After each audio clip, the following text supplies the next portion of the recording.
Take a pit stop for all things NASCAR with the Four Tire Change podcast. Here is your host, Dawson Iserlo.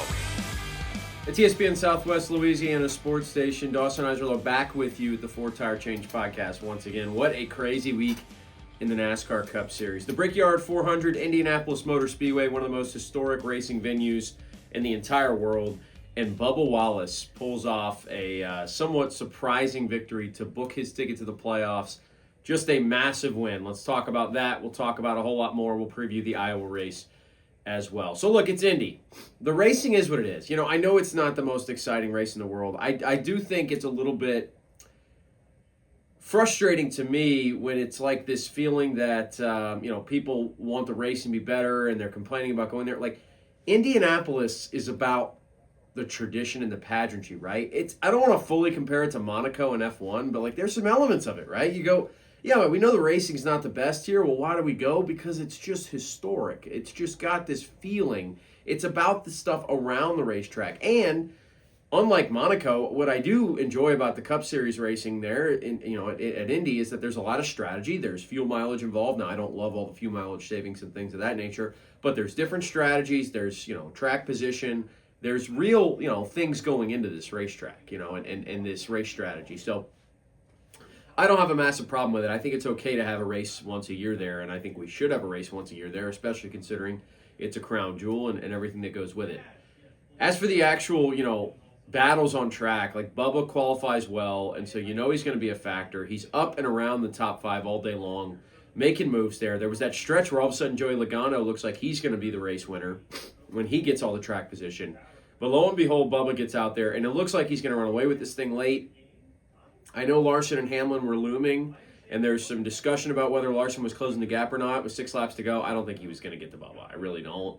I think Bubba was saving something at that point. But caution comes out. You go, all right, this is dicey. How's this going to turn out? Bubba's got to defend on a restart. And then he pulls it off twice. And it's, I think, a big moment for him because, look, Bubba's let some opportunities go by the wayside, no doubt. Like, he's done that in the past. This is one where he closed the door, and he had multiple opportunities to slip up, and he didn't. Like, that is so important for that 23 team, and for Bubba specifically. It's his first win in a couple of years. We know how much pressure he puts on himself. And look, to be honest with you, he gets a lot of hate for no reason. There's 2 different discussions to be had at one time with Bubba, and that's where I think it's not really fair, right? Are there people, is it okay if you don't like Bubba Wallace for, you just don't really love his personality, you think he's kind of annoying, you don't like some of the stuff he says? Yeah, that's fine. Like, that's how people are. There are a lot of people who hate him for no reason, or hate him for reasons that are not reasons you shouldn't like somebody, right? I think we know that there are people out there that are like that. That's the stuff that bothers me. I'm not saying it's everybody. There's certainly, and if you don't like Bubba, there's reasons not to, but I do think it's frustrating how much flack he gets. And you heard it, when he's the most booed driver during introductions, but then you hear the cheers afterwards. He's more polarizing than he probably should be because, to be honest, he's just a really cool dude, I think, who's a decent, not one of the best drivers in the sport right now, but a good driver. And he's always in the mix for a playoff spot. He's 11th in points now with this win, and he's in, of course, with the win. This is a big moment for him. It's a big moment for Bubba, and I was really, really happy to see him get it done. That 2311 Racing team, that's the first win of the year for them. They've just been off, right? They just haven't been able to close races. Tyler Reddick hasn't looked like himself, although he is probably comfortably in on points. He's sitting at 6th right now. He's going to get that last spot, or one of the last spots that's actually available on points.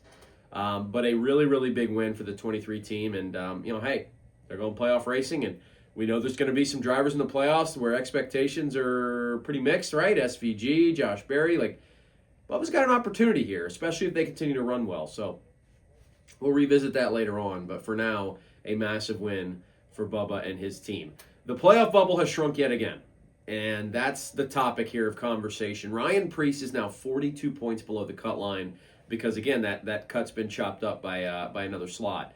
Chris Buescher is going to be racing down the stretch against Alex Bowman, it feels like, for the last point spot. But the problem there is that you're still racing under that assumption that you're not going to have a new winner. And if you do have somebody who shakes this thing up, you could really see that line move once again. Now Reddick feels fine, right? He's way above it, 100-plus points. If they don't have 3 new winners in 4 races, he's going to be okay. But Bowman and Preece and Buescher and Kyle Busch and everybody else below that line are in some trouble without winning a race, for sure. They're going to have to battle it out to try and make this thing. And we know Daytona could provide a surprise, and we know the road course could provide a surprise. So it's that point where it's going to be interesting to see how this all plays out, right?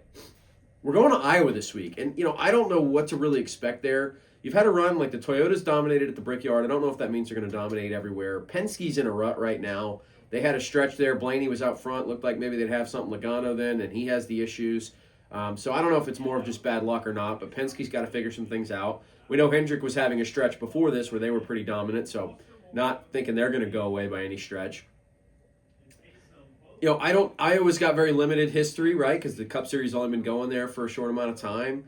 I do think, there's going to be an opportunity for somebody to jump up and have a big day. Maybe it's a situation where one of those Penske cars runs well, right? We've seen them before.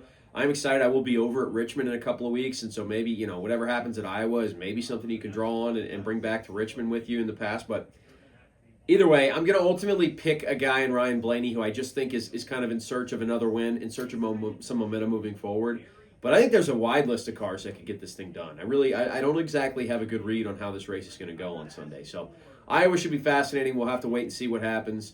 A couple Saturday races going on after that, of course. As I mentioned, Richmond and then Daytona to finish out the season. So that's going to throw a little bit of a monkey wrench into things. What's crazy is we got news on the schedule. Chicagoland is coming back, which is surprising to me. NASCAR, though, really wants to be in Chicago, so without the street course, there's clearly an effort to do it, and they're going to go back. I think we know, hey, some of those mile-and-a-half tracks in the next-gen car have some potential, so there's a good opportunity for it to be a good thing.